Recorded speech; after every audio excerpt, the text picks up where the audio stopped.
Hola, les habla Liliana Goldín. Bienvenidos a Intervenciones y Efectos, un espacio digital para la transmisión del psicoanálisis.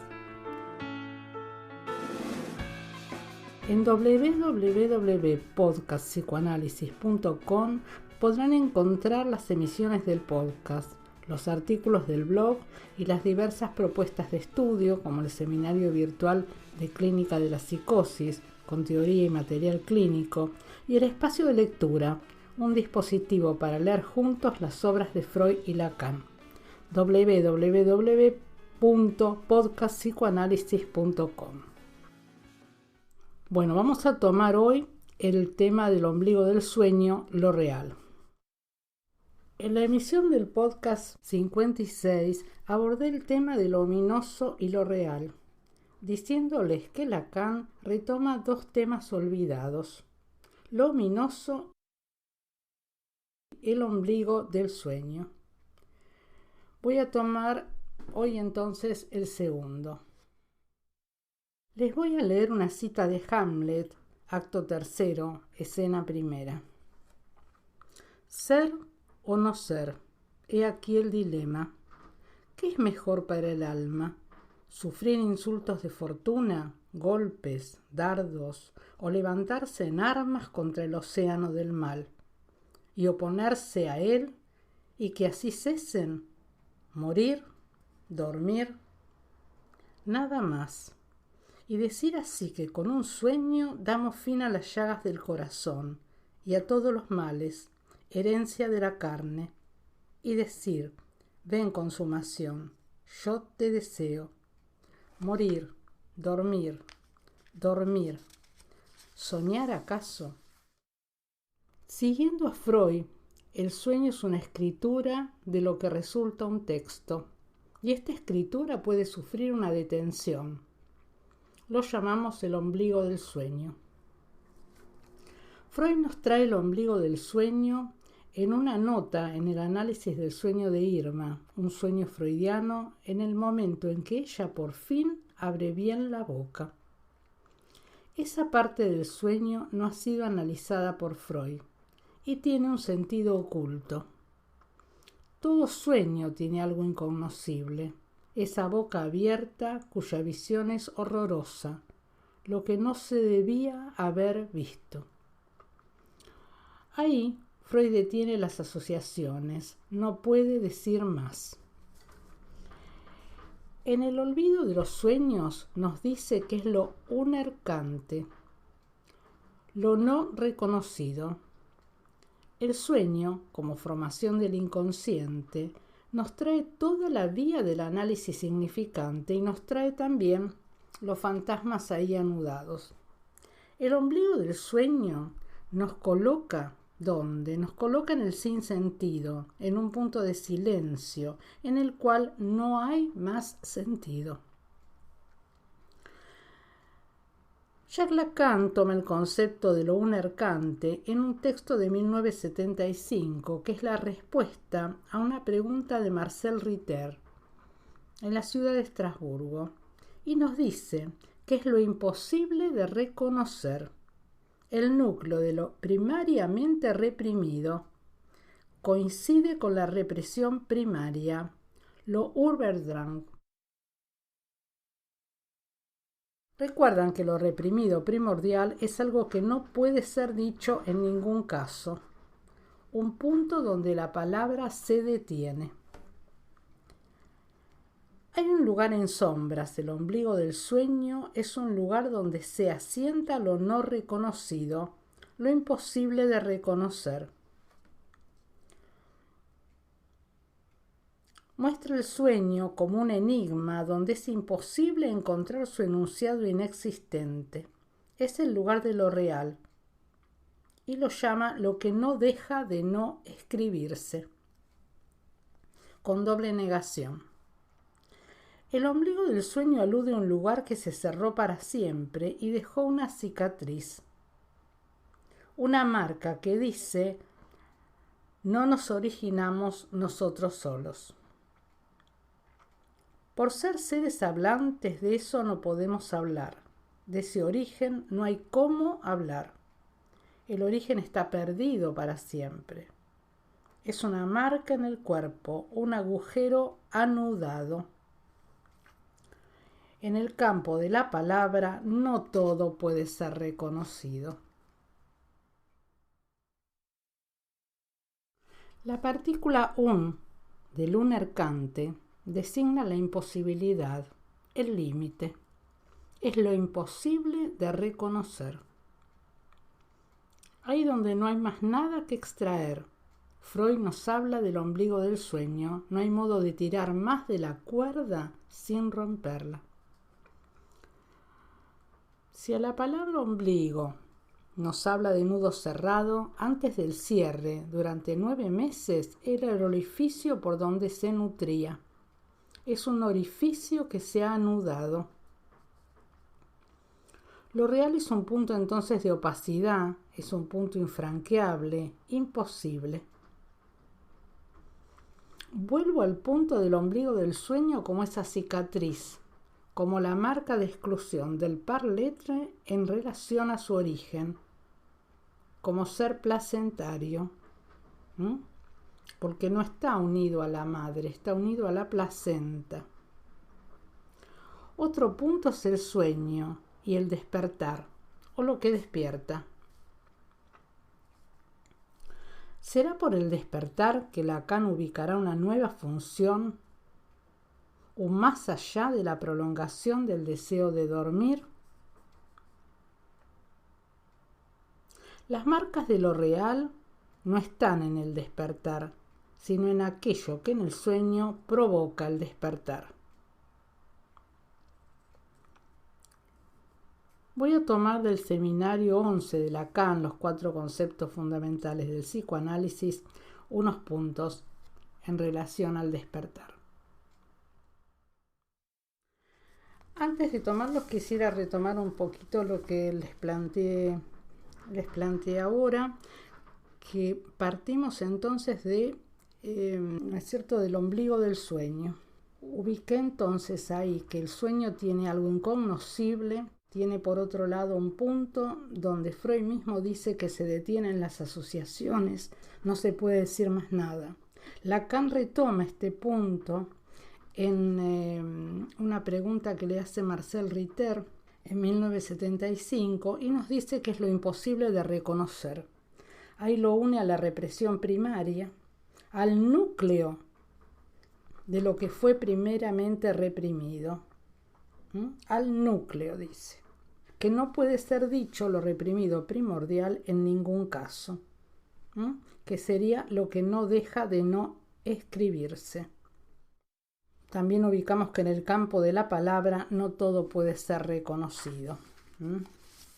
Entonces ubica la imposibilidad, el límite, lo imposible de reconocer, y se refiere al ombligo, ¿no es cierto?, como un orificio que se anudó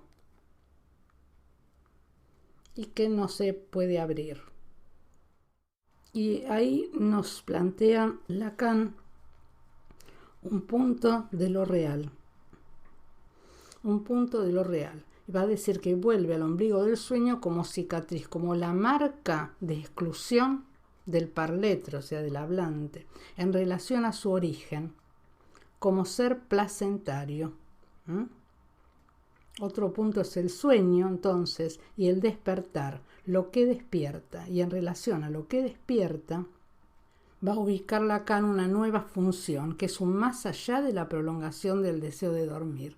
Recuerdan que Freud nos planteaba, ¿no es cierto?, que había, por un lado, estaba el deseo en el sueño, por otro lado, el deseo, ¿no es cierto?, el deseo de seguir durmiendo. Él dice, hay un más allá de la prolongación del deseo de dormir. Y ahí, entonces, dice Lacan, que las marcas de lo real no están en el despertar mismo, sino en aquello que en el sueño provoca el despertar. Y ahora sí, bueno, vamos al seminario. Bueno, al sueño al que se va a referir es el sueño que Freud va a tomar, que es padre, no ves que estoy ardiendo.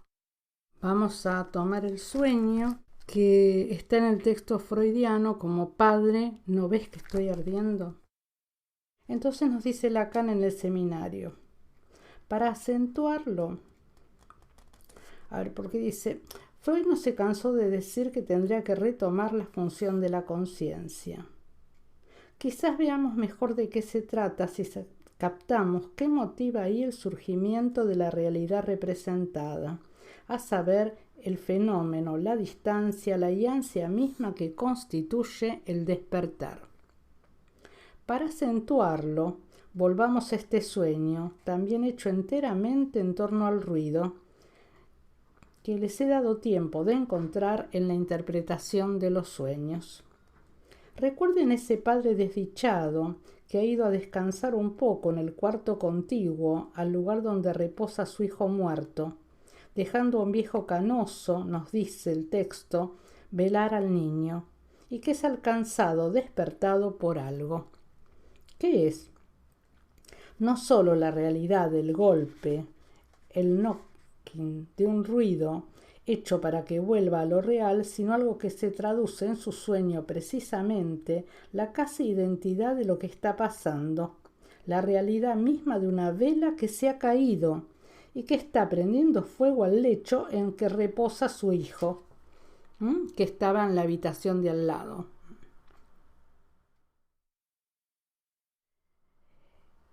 Eso es algo que parece poco indicado para confirmar la tesis de Freud en la Traidontum, que el sueño es la realización de un deseo. Vemos surgir aquí casi por primera vez en la Traidontum una función del sueño que parece ser secundaria. En este caso, el sueño solo satisface la necesidad de seguir durmiendo. ¿Qué quiere entonces decir Freud al colocar en ese lugar precisamente ese sueño? Y al acentuar que en sí mismo la plena confirmación de su tesis en cuanto al sueño. Si la función del sueño es permitir que se siga durmiendo, si el sueño después de todo puede acercarse tanto a la realidad que lo provoca, ¿no podemos acaso decir que se podría responder a esta realidad sin dejar de dormir? Al fin y al cabo existen actividades sonámbulas. La pregunta que cabe hacer, y que por lo demás todas las indicaciones anteriores de Freud nos permiten formular aquí, es ¿qué despierta? ¿No es acaso en el sueño otra realidad? En esa realidad que Freud nos describe así, que el niño está al lado de su cama, lo toma por un brazo y le murmura con tono de reproche, «Padre, ¿acaso no ves que ardo?» Este mensaje tiene de veras más realidad que el ruido con el cual el padre identifica a sí mismo la extraña realidad de lo que está pasando en la habitación de al lado. ¿Acaso no pasa por estas palabras la realidad fallida que causó la muerte del niño? ¿No nos dice el propio Freud que en esta frase hay que reconocer lo que perpetúa esas palabras separadas para siempre del hijo muerto, que a lo mejor le fueron dichas, supone Freud, debido a la fiebre? Pero quién sabe, ¿acaso perpetúan el remordimiento en el padre de haber dejado junto al lecho de su hijo para velarlo a un viejo canoso que tal vez no pueda estar a la altura de su tarea? En efecto, se quedó dormido. ¿No? ¿Qué cuestiones se juegan allí entre un padre y un hijo? Esta frase dicha a propósito de la fiebre, ¿no evoca para ustedes eso que en mis últimos discursos llamé la causa de la fiebre? ¿Qué encuentro puede haber ahora en ese ser inerte para siempre, aun cuando lo devoran las llamas? ¿Qué llamas, podríamos decir? ¿Los pecados de un padre?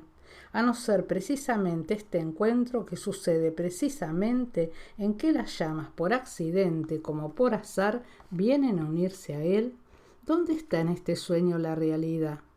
Si no es que se repite algo en suma más fatal con ayuda de la realidad, de una realidad en la que estaba encargado de velar el cuerpo, El que estaba encargado de velar el cuerpo sigue durmiendo, aun cuando el padre llega después de haberse despertado.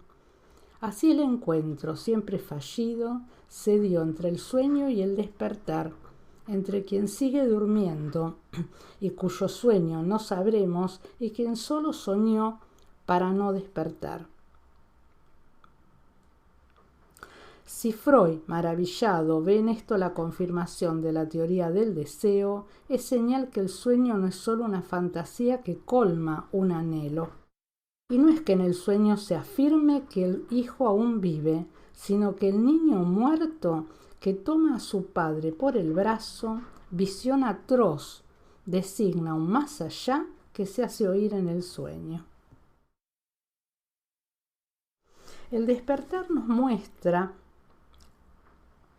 el despuntar de la conciencia del sujeto en la representación de lo sucedido. ¿Pero era acaso ese accidente?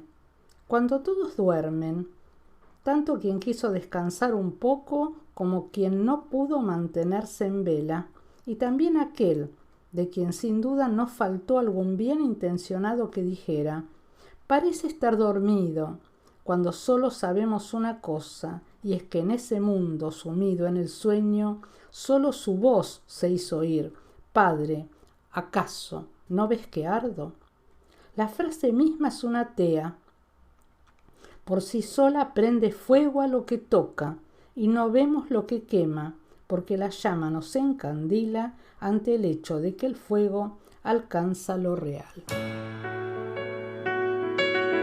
Bueno, los dejo hoy en este punto. Recuerden entonces que para encontrar más material pueden consultar en www.podcastpsicoanálisis.com. Hasta pronto.